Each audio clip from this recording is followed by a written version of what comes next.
Let's see how this goes with just straight audio to the phone. Spiritual Dope, what is going on? Leaving Jiu-Jitsu's. We can call this a BJJ report. We haven't done one for quite some time.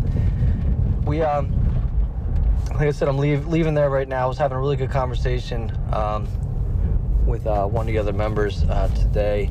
Another, a couple fathers in there, and it always comes up, hey, your kid's into Jiu-Jitsu. How long you been doing it? How old are you? It's like, it's kind of like always this gauge, like, if they're younger than you, the parents, that is, the fathers, mothers too. If they're younger than you, you're like, yeah, I wish I would have started that young. If they're older than you, you're excited because you've got something to look forward to in terms of being able to do it later in life as well. And you're always like, hey, your kid's in it, and if your kids are in it, that's great. If your kids aren't in it, but they tried it, also great.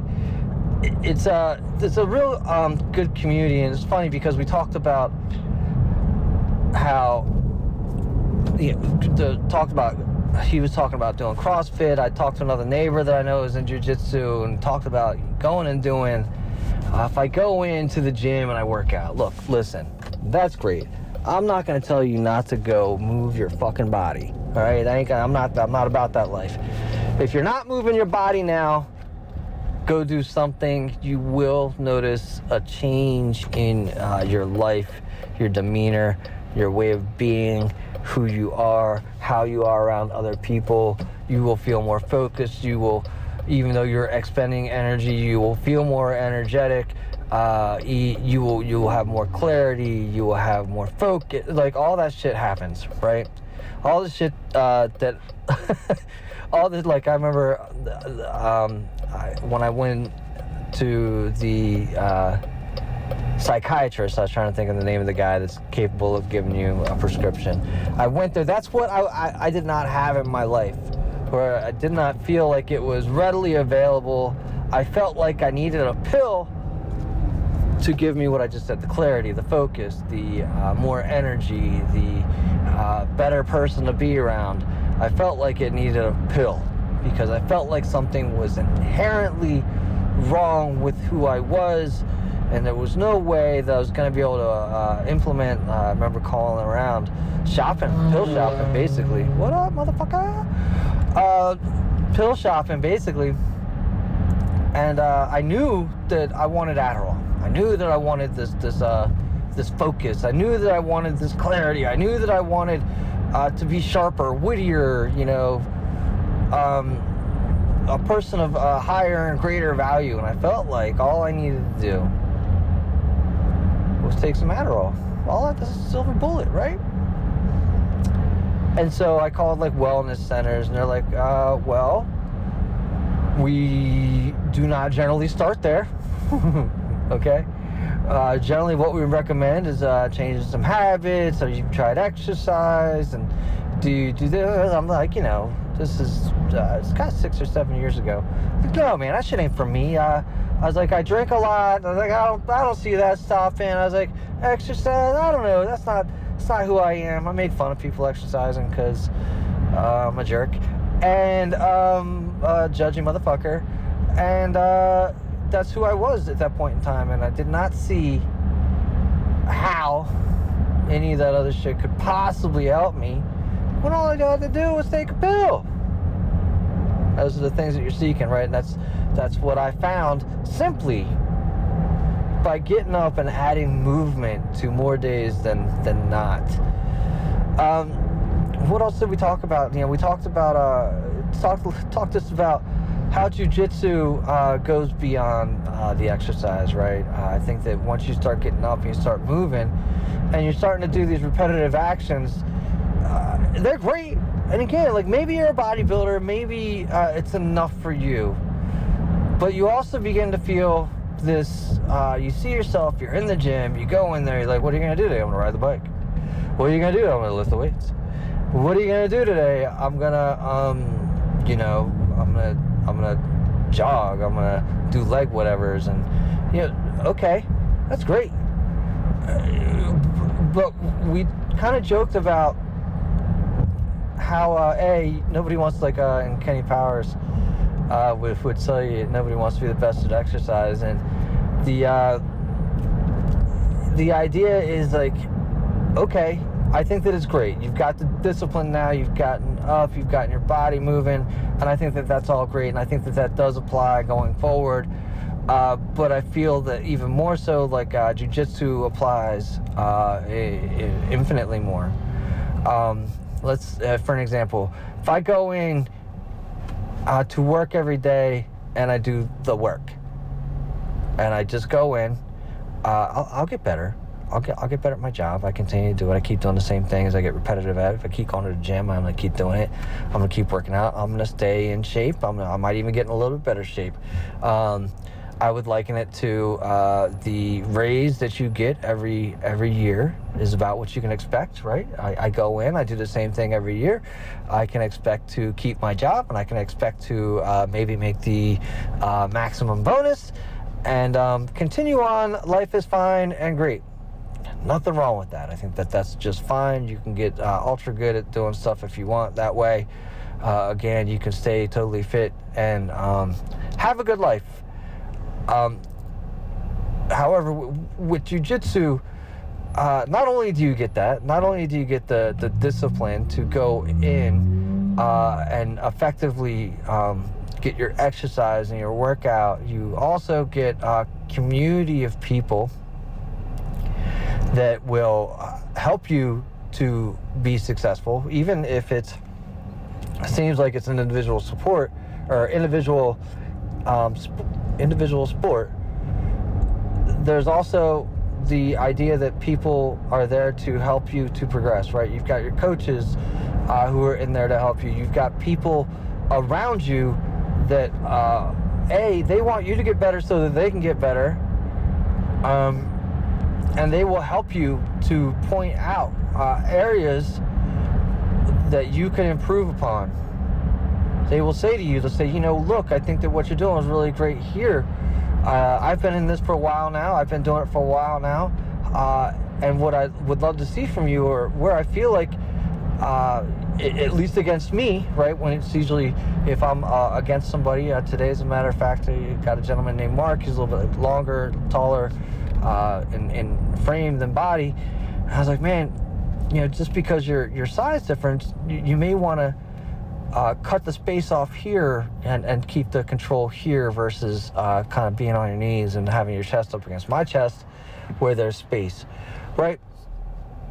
Being surrounded by people like that, and again, like I stopped, I've been doing, I have been making progress, but I've continued to do a lot of the exact same things over the past year. And I know that I can get better by doing that, but I also know that what can I add or change about my game specifically so that things are a little bit different, or so that if A, B, C, and D don't work, what are some of my other options? And I'm at that point now where I'm ready to add in other pieces because I feel that I'm good in these other areas, right? So I'm proficient, and now I'm looking to take on more or expand beyond my current area, and I'm doing that in a supportive group atmosphere. Okay, awesome. So what happens when you're in a supportive group atmosphere is that they see that you have a willingness to grow beyond your current station, and they want to see, they like seeing other people be successful, right? They like to see, not only do they like to help other people see other people be successful, they like to be a part of seeing those other people become successful, right? Even if I'm not the person that goes in to different competitions, I know that the work that those people that compete do with me contributes to their wins or losses, right? Contributes to their success. And success is, by definition of the term, kind of like moving forward. You're moving beyond your original position. So that's, people are like, oh, what does it mean to be successful? Oh, everybody's got to shut the fuck up. All right, let's just moving beyond your current position, moving forward, right? Here's where you are today. Are you progressing? That is what success is. Success doesn't always mean that in monetary value or anything else. Are you progressing in your life? Okay? So,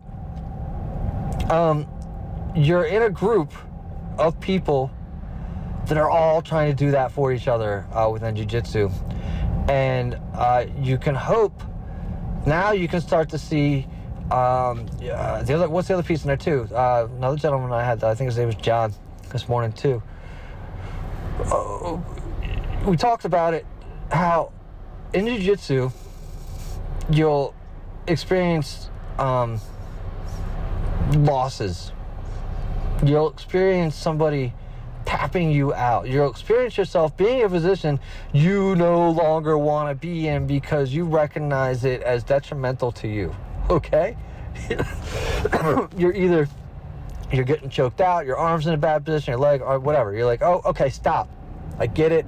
I recognize that I am in a position that is no longer good for me. And you have, and consequently, you have put me there. Consequently, I've allowed myself to get there. It's never, I rarely, it's challenging, right? Like, I really want, like, obviously I want to give whoever has put me into that position, I grant them the truth of the matter is they have applied their skill. Okay, and I have not. It's kind of where I get to in that situation.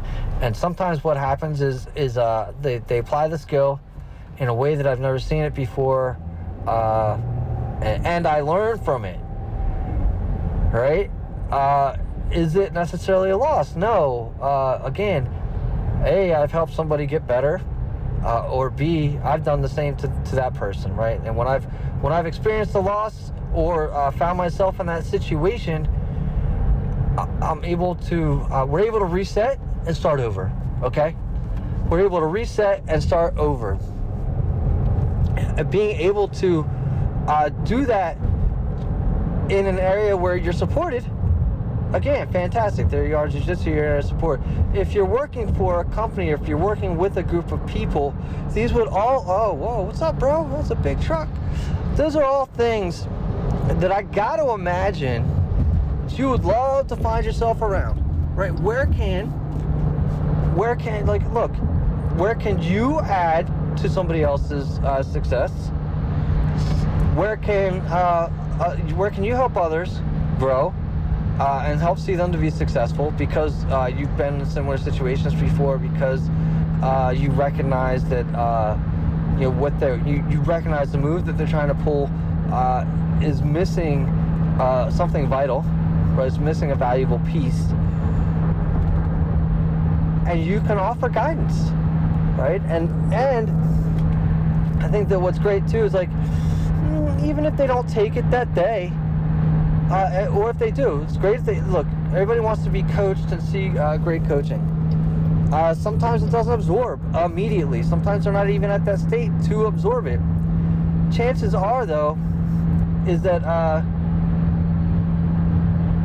years later, it could come into play. Years later, whatever you said could be the linchpin that locks it into place. Is that the right word? Could be the pin. I'm thinking of, I used to have a Volkswagen Beetle, a couple actually, and when you put the nut on the axle, like, so you took the tire off and all this other stuff, when you put there was a center nut in the axle when you put it all back together, and when you put that nut on, the nut had like slots in it, and there was a hole in the center of the nut, or the axle, that you inserted into the axle in between the notches in the nut, so that when you stepped on the brakes, the nut did not fall off, right? Ask me how I know. I know because I took one off and forgot to put the nut back on, car fell apart. Scary situation. But it's like that. Years later, you'll find that something somebody said to you years before finally took place. You weren't in a place of understanding then to hear them, but you are able to hear them now, right? That thought comes through and it echoes, and you're like, oh shit, that's what so-and-so was saying. So all that kind of comes together, and I said, I put all this together in to say that, you know, I love jiu-jitsu because of what it allows for you beyond mere discipline and repetition. It expands beyond the self, the single solo person. It encompasses and incorporates a group, and it encourages you to help others to improve. And I think what's even key beyond that, even beyond that, and this is true of coaching in of itself, as a coach, as a spiritual coach, as a breathwork coach, as anybody else, as a coach, I don't coach you so that you can become as good as I am at anything. I coach you so that you can become as good as you can become. Your limitation is not my limitation, right? I am not the meter by which you measure yourself by, right? You can take these tools and you can build something else entirely for yourself, which is greater than I've ever done, right? I hate to make a Jesus reference. That's exactly what Jesus says, right? Jesus says, you know, all this you can do, everything I've done, you can do, and so much more, right? I am not the limit, and so in jiu-jitsu, work, anywhere that I am, even if I'm mentoring or coaching or working with somebody, I want them to be as successful as they possibly can, period, right? And I will measure my success more so on that than my specific success, for what all that's worth. Anyways, that's been the BJJ report. Hopefully it all came through. Hopefully it's a nice little one here for you, a nice little nugget, as it were. Stay tuned. I know that I mentioned breathwork sessions. I'm looking at, I think, May 18th, 2023 to start putting those on the calendar. I'm going to make it accessible to West Coast people, East Coast and West Coast. So it's going to be, you know, primarily for North America. And the sessions will be looking to do them in around 8 p.m. Eastern Standard Time. Like I said, I'm doing one for a men's group on looking at the 11th, and I'll be looking at doing one for us on the 18th. Stay tuned. Take it easy.